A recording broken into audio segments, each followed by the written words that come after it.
32장. 여호와의 분깃은 자기 백성이라 야곱은 그 택하신 기업이로다. 여호와께서 그를 황무지에서 짐승의 부르짖는 광야에서 만나시고 후위하시며 보호하시며 자기 눈동자같이 지키셨도다. 마치 독수리가 그 보금자리를 어지럽게 하며 그 새끼 위에 너풀거리며 그 날개를 펴서 새끼를 받으며 그 날개 위에 그것을 엎는 것 같이 여호와께서 홀로 그들을 인도하셨고 함께한 다른 신이 없었도다. 구약 성경을 보면은 하나님을 가장 잘 알고 이해한 사람이 있었는데 그가 바로 모세라고 하는 사람이에요. 모세는 하나님과 직접 대화를 한 사람입니다. 그리고 그는 40년 동안에 이스라엘 백성들을 광야에서 인도하면서 하나님이 자기 백성된 이스라엘을 어떻게 다스리시는가를 실제로 체험한 사람이기도 합니다.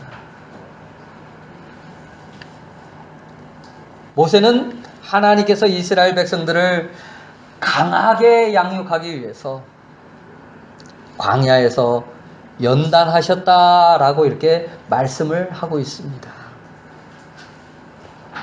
오늘 본문은 하나님을 가장 잘 알고 있는 모세가 죽음을 앞두고 남긴 그 마지막 교훈을 기록한 것으로 모세의 노래라고도 합니다. 모세의 찬양이라고도 말해요. 그렇다면 지금 모세는 오늘 본문에서 무엇을 노래하고 있습니까? 오늘 본문을 한마디로 말한다면 하나님의 은혜와 사랑에 제대로 보답하는 자로 살아가야 할 것을 노래하고 있어요. 사실 이 광야라고 하는 곳은 살기 힘든 곳이에요. 물도 없고 또 길도 없는 곳입니다. 그리고 낮에는 폭염에 시달리며 밤에는 너무 추워서 견디기 어려운 곳이에요. 그런 곳에서 하나님은 이스라엘을 40년 동안 안전하게 보호해 주셨어요. 여러분, 광야에서 이스라엘을 지켜주신 하나님은 오늘도 광야와 같은 세상에 살고 있는 우리들에게 또 우리들을 지켜주시는 것임을 믿으시기 바랍니다. 찬양 중에 이런 찬양이 있어요. 지나온 모든 세월들 돌아보아도 그 어느 것 하나 주의 손길 안 미친 곳 전혀 없네. 어느 글에 보니까 성인을 기준으로 하루 동안 심장이 자그마치 10만 3,689번을 뛴다고 해요. 밥을 먹을 때에도, 일을 할 때에도, 운동을 할 때에도, 무의식 중에도, 잠을 잘 때에도 똑같이 뛰고 있어요.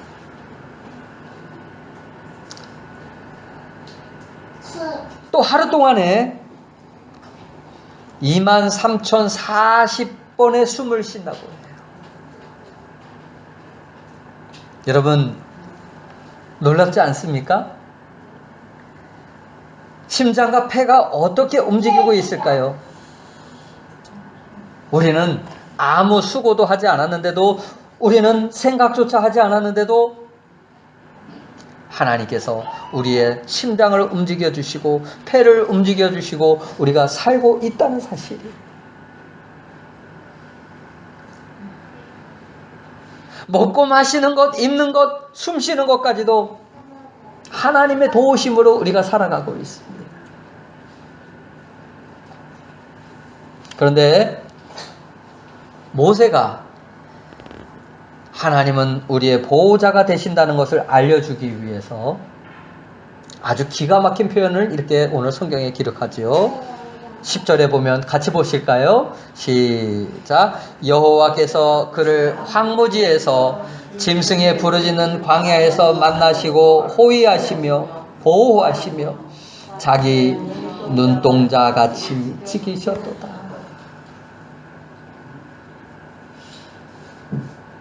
하나님은 자기 백성을 자신의 눈동자와 같이 지키셨다. 졸지도 아니하시고 주무시지도 아니하시며 보호하신다는 것. 하나님께서 주무시지 않는 이유를 여러분 아세요? 자기 백성을 보호하기 위해서. 하나님께서는 보호해 주시겠다고 약속을 했어요. 이사야 31장 5절에는 같이 보실까요? 새가 날개치며 그 새끼를 보호함같이 나 만군의 여호와가 예루살렘을 보호할 것이라. 그것을 호위하며 건지며 넘어와서 구원하리라. 하나님을 알게 된 성도들의 고백은 우리의 삶이 얼마나 한심하고 무가치한 인생이었는가를 알게 돼요. 하나님의 보호하심이 얼마나 컸으며 그리고 자신을 거룩하게 하시고 존귀하게 하신 그 하나님을 찬양할 수 있게 됩니다. 하나님의 보호와 인도하심을 감사할 수 있게 돼요. 그리고 하나님께 영광을 돌릴 수 있게 돼요. 그리고 하나님께서 함께 하심을 알기에 우리는 결코 연약한 자가 아니라는 것을 알게 됩니다. 이러한 모습이 하나님의 보호 가운데 신앙의 성장을 이루어가고 있는 그러한 성도들의 모습이기도 합니다.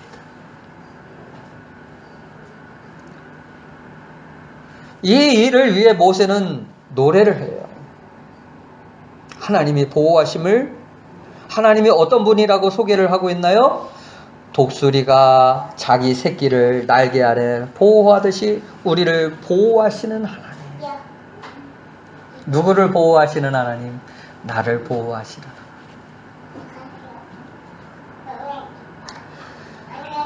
독수리 새끼는 튼튼한 집에서 어미 독수리가 물어다 주는 것을 받아 먹으면서 아무 걱정 없이 살아가요. 그런데 어느 정도 새끼 독수리가 성숙해지면은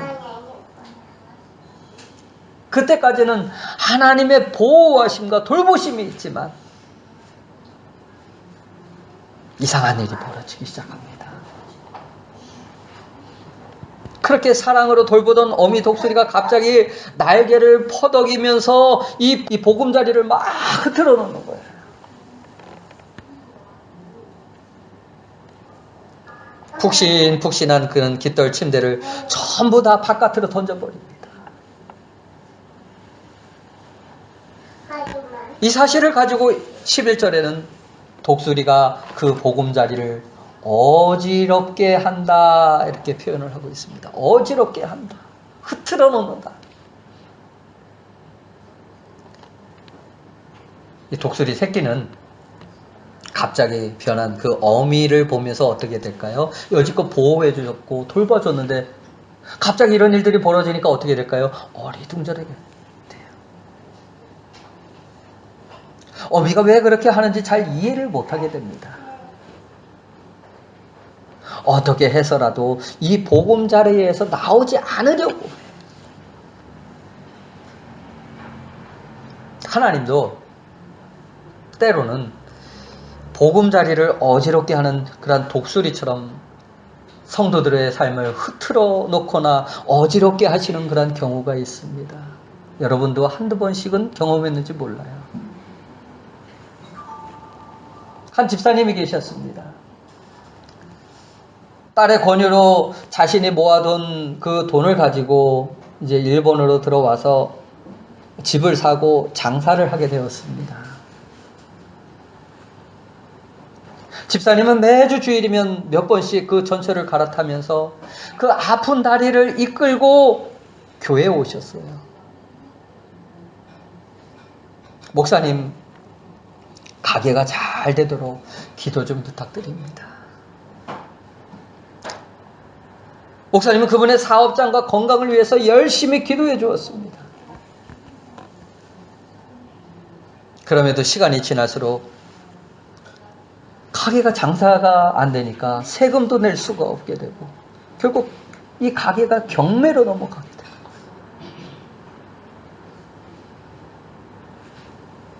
예수를 믿고 그렇게 기도를 했는데도 어려운 문제가 해결되질 않았습니다. 집사님은 교회에 올 때마다 탄식합니다. 하나님, 저에게 이러시면 안 되지요. 장사만 잘 되게 해주시면 하나님께 많은 헌금도 드리고 봉사하고 싶었는데 저에게 왜 그러십니까? 이 보고 있는 목사도 마음이 아파요. 어떻게 할 수가 없는 거예요. 결국 더 이상 장사를 할 수 없게 되었고 그 집사님은 이제 딸과 함께 지낼 수밖에 없었어요. 그런데 그것이 하나님의 뜻이었던 것 같아요. 건강이 좋지 않으니까 이제는 딸의 보호를 받으면서 좀 쉬어라 하는 하나님의 사인이었던 것 같아요. 하나님이 왜 이러실까요? 능력이 없어서 그러실까요? 그러나 그 후에 알게 된 것은 이 시련을 통해서 하나님을 더욱 신뢰하도록 하기 위한 하나님의 방법이었다는 거예요. 안 좋은 상황이 계속되면은 인간적으로 어떻겠습니까? 회의에 빠질 수도 있고 또 어떨 때는 지쳐버릴 수도 있어요. 그러나 이때가 하나님께서 우리를 다루고 계신다는 사실을 여러분 깨달을 수 있기를 바랍니다. 하나님의 뜻이 뭔가 또 다른 뜻이 있어요. 그런데 하나님은 언제까지 다루시는 것입니까? 언제까지 우리의 보금자리를 흐트러 놓으시는 것입니까? 독수리와 같이 높은 하늘을 힘있게 나를 수 있는 그런 믿음의 날개가 생길 때까지, 스스로 날개를 치며 높이 올라갈 수 있을 때까지, 그런 거친 폭풍을 헤치며 나아갈 때까지 훈련은 계속 되어진다는 거예요. 마찬가지로 하나님이 성도들의 보금자리를 흩으실 때 많은 분들이 이렇게 말할지도 몰라요. 예수 믿어도 소용이 없구나. 그리고 예수를 떠나는 분들도 있습니다. 분명 어려운 것도 사실이에요. 그러나 하나님은 이런 과정을 통해서 육신을 따라 살아가려는 그런 생각을 떨쳐버리고 온전한 신앙을 가지게 하려고 하는 것이에요. 온전히 하나님을 신뢰하게 하려는 것이에요. 하나님께서는 우리를 흔들어 마음을 하나님께로 돌이키게 합니다. 내 힘으로 살 수가 없구나. 내 힘으로 안 되는구나. 예수를 제대로 믿어보자. 기도해보자. 교회 나가보자. 이런 마음이 자연적으로 우리 가운데 우러나오게 돼 있어요. 여러분, 마음이 불안하십니까? 하는 일마다 잘 풀리지 않으세요? 왜 우리 집에 자꾸 이런 안 좋은 일들이 계속될까 염려하고 계십니까? 여기에 대한 해답은 하나님께서 나를 훈련하기 위한 방법이에요. 그 이유는 주께 나오라는 거예요. 내게 아무 응답이 없고 계속 어려움이 있다 해도 끝까지 하나님을 신뢰하라고 하는 거예요. 이제 세상 길 가지 말고 네가 섰는 자리에서 돌이켜서 주를 향해 나아가라고 하는 거예요. 깊은 신앙의 삶에서 깨어나라고 하는 그 하나님의 또 다른 사랑의 방법입니다.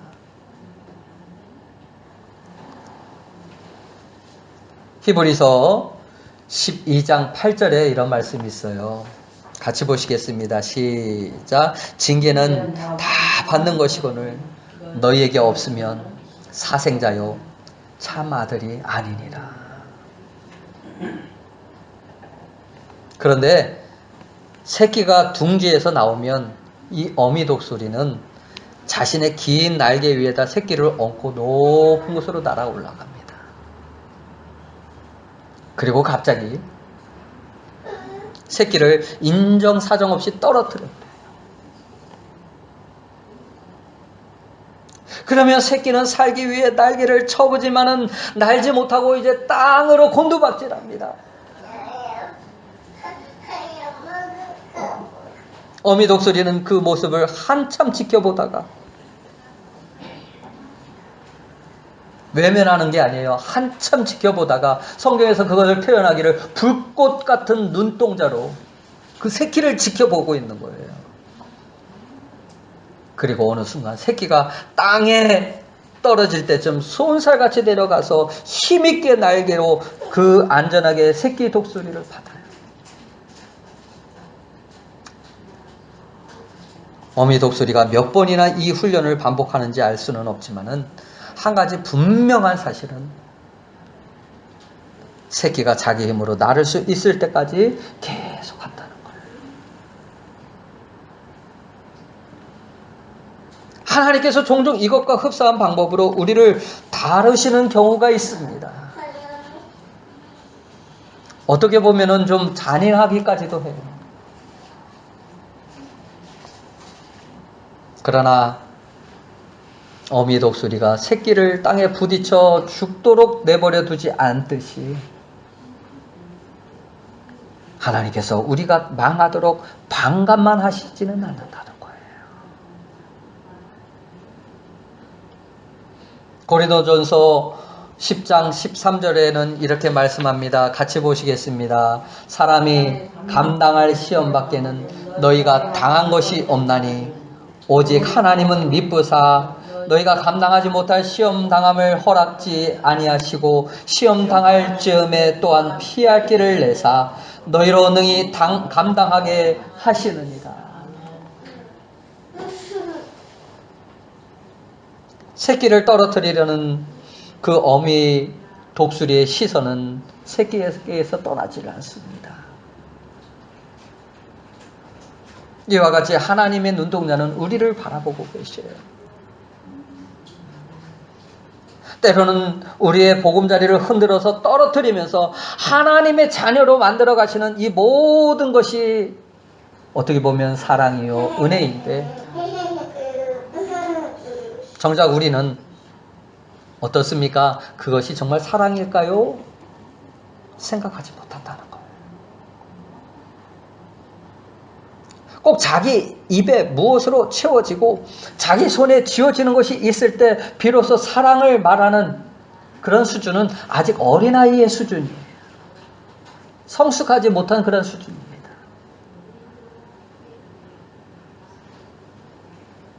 이 부모의 사랑은 10살 때 느끼는 것이 다르고요.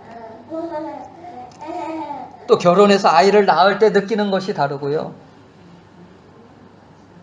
인생을 살면서 쓴맛 단맛 다 체험했을 때 느끼는 사랑이 다릅니다. 하나님의 사랑 역시 마찬가지예요. 겨우 가지고 싶은 것을 가지게 되고 먹고 싶은 것을 먹게 되었을 때 고맙습니다라는 그런 말하는 어린아이의 수준에 느끼는 사랑은 아직까지 참 사랑, 하나님의 온전한 사랑을 알지 못하는 거예요.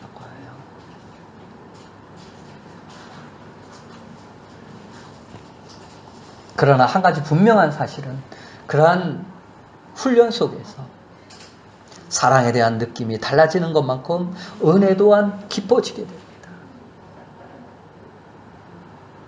그래서 분명한 것은 새끼 독수리가 여러 번 떨어지는 그런 훈련을 통해서 결국은 스스로 날 수 있게 되듯이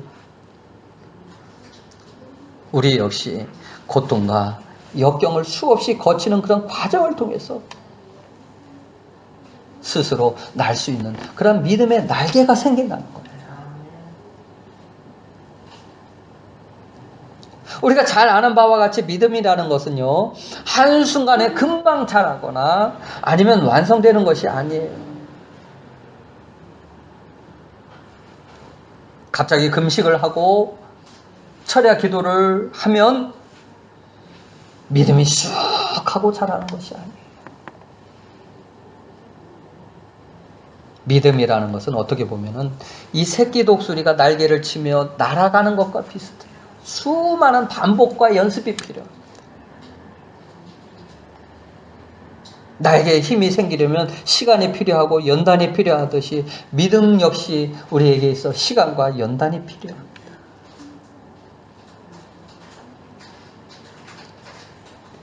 드디어 새끼 독수리는 이제 이 반복된 훈련을 통해서 날개에 힘이 생기고 날기 시작합니다. 새끼 독수리가 날기 시작하면서 어미 독수리는 그 독수리가 날아가는 대로 따라가요. 높은 고공을 향해서 힘차게 솟구칩니다. 얼마나 멋질까요? 비로소 독수리다워지는 것이에요. 마찬가지로 하나님은 우리가 믿음의 날개를 달고 높이 높이 날아갈 수 있는 그런 믿음의 사람이 되기를 원하고 있는 거예요. 골로새서 3장 1절 2절 같이 보시겠습니다. 시작. 그러므로 너희가 그리스도와 함께 다시 살리심을 받았으면 위의 것을 찾으라.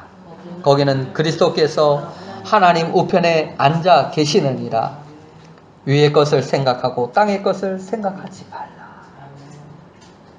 이제 날 수 있게 되면 위의 것을 찾을 수 있어요. 그러나 믿음의 날개가 없는 사람은 어떻게 됩니까? 폭풍우가 몰려오면 그것을 감당할 만한 믿음이 없어가지고 실족해요. 문제는 우리의 날개에 힘이 없어서 높이 창공을 날아가지 못하는 것이 문제입니다. 여러분, 우리의 신앙의 날개에 힘이 있습니까? 여러 가지 환난과 시험을 만났을 때 넉넉히 이길 수 있는 믿음의 날개를 여러분은 가지고 계십니까? 그걸 가지기 위해서 연습하고 훈련하는 거예요. 하나님이 그렇게 하신다는 거예요. 아빠요. 이제 세상은 앞으로 더 지금보다도 더 신앙을 지키기 어려운 때가 옵니다. 우리 주변에 여러분 어떻습니까? 피조물들의 탄식 소리를 듣고 있습니까? 얼마나 전 세계에 기상이변과 전쟁과 난리들을 보고 있지 않습니까? 예수님께서 이렇게 말씀하십니다. 이 모든 것은 재앙의 시작이다. 이제 시작이다. 즉 한 번도 경험하지 못하는 그런 환난의 때가 가까이 왔다는 증거예요.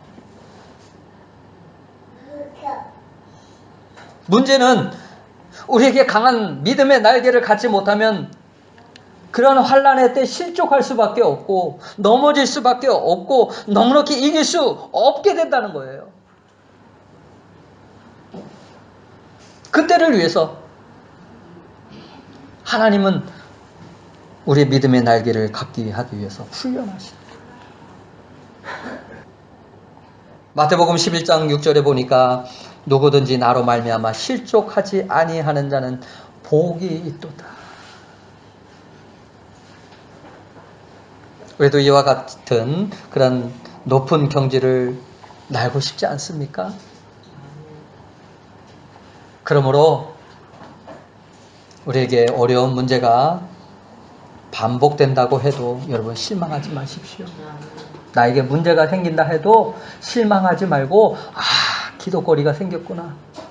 주님을 더 바라볼 수 있게 되었구나. 넘어지지 말아야지. 속으로도 결심해 보세요. 그리고 나를 보호하시고 도우실 그 하나님을 신뢰함으로 바라볼 수 있기를 바랍니다. 그러면 그 문제는 결국 우리에게 힘 있는 날개를 달아주는 하나님의 과정이라는 사실이에요. 노만 핀세트라는 목사님이 이런 설교 중에서 성도들은 닭이 아니라 독수리입니다. 날려고 하질 않아요. 그러면 그 사람은 닭이 될 수밖에 없는 거예요. 그런데 날려고 하는 그런 성도들을 향해서 독수리입니다. 농부가 어느 날 산에 올라갔다가 독수리 알을 왔어요. 그리고 어미 닭이 달걀을 품고 있는 그 둥지에다가 독수리 알을 넣어서 품게 하였습니다. 얼마 후 병아리가 깨어나고 이제 독수리 새끼도 깨어났습니다. 독수리 새끼는 병아리 틈에서 같이 자랐어요. 병아리처럼 먹고, 병아리처럼 걷고, 병아리처럼 자고, 모든 것이 다 병아리처럼 행동했어요. 그리고 어느 정도 자랐을 때 하늘에 독수리가 힘있게 날고 있는 것을 보았습니다. 그리고 생각합니다. 이야, 멋있다. 나도 저 새처럼 날 수 있을까? 마침 그 하늘을 날고 있는 독수리가 땅으로 급하강하면서 그 닭을 낚아채가는 거예요. 닭들은 놀라서 저마다 소리를 지르며 도망합니다. 새끼 독수리도 깜짝 놀라서 자신도 모르게 날개를 치면서 도망을 하고 있는데, 아이고 세상에나, 자기가 날고 있는 거예요. 그제서야 자신이, 그래, 나는 닭이 아니라 독수리였어. 나는 닭이 아니라 독수리였어. 그렇습니다. 성도들 역시 이런 땅에서만 살아가는 사람이 아니라 하늘을 바라봐야 할 그런 독수리와 같은 사람들이에요. 결코 지금의 모습이 여러분의 모습이 아닙니다. 모두가 하나님께서 훌륭하게 쓰실 하나님의 사람들이에요. 잠시 이 땅에 있는 것은 하나님의 사람으로 만들어가는 과정을 두기 위해서, 훈련하기 위해서 이 땅에 잠시 놓았을 뿐이에요. 하나님은 우리를 하나님의 나라의 백성으로 만드시고자 지금도 훈련하십니다. 하나님은 때로는 부하게도 하시고 가난하게도 하시고 때로는 건강하게도 하시지만 때로는 질병도 주셔요. 이 모든 것은 하나님의 백성으로 만들어 가시려는 하나님의 사랑과 방법입니다. 하나님은 오늘도 우리를 눈동자처럼 지키시고 보호하십니다. 결단코 떨어지는 그 새끼를 못 본 채 하지 않으시고 날개로 받는 것처럼 우리를 보호해 주시네요. 그런데 왜 우리는 하나님의 사랑에 대해서 감사하지 못하는 것일까요? 왜 불안해하는 것일까요? 왜 원망하며 탄식하는 것일까요? 하나님께서 지켜주신다는 것을 느끼지 못하기 때문에 그래요. 알지 못하기 때문에 그래요. 뭔가 극적인 신앙의 체험을 하지 못했기 때문입니까? 감격적인 경험을 하지 못해서 하나님이 나를 지키신다는 것을 느끼지 못해서 그렇습니까? 그런데 여러분이 우리들이 굶지 않고 지금까지 여기까지 살아온 것은 과연 누가 지켜주고 누가 보호해 준 것일까요? 그렇다면 우리 눈에는 안 보이시지만 여전히 나를 사랑하시는 그 하나님, 나를 보호하시는 그 하나님, 그래서 사랑을 받은 자로서, 은혜를 받은 자로서 하나님께 대한 우리의 보답은 무엇이라고 생각을 하십니까? 그것은 어떤 행동도 아니고 정성과 노력도 아니에요. 다만 하나님을 우리가 아는 자로 살아가는 것입니다. 하나님을 아는 자로 살아가는.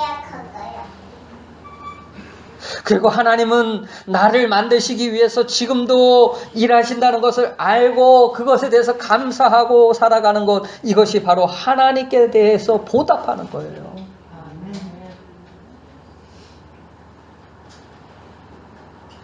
그러므로 어려울 때도 문제와 아픔이 있다고 해도 여러분 낙심하지 마시고 나를 도우실 하나님을 신뢰하며 그분이 나를 인도하시고 나를 도우실 것을 여러분 바라보면서 사실 수 있기를 바랍니다.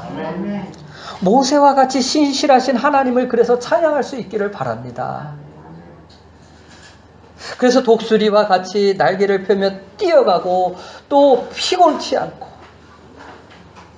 걸어가도 고단치 않는 그런 저와 여러분이 다 되시기를 예수님의 이름으로 축원합니다.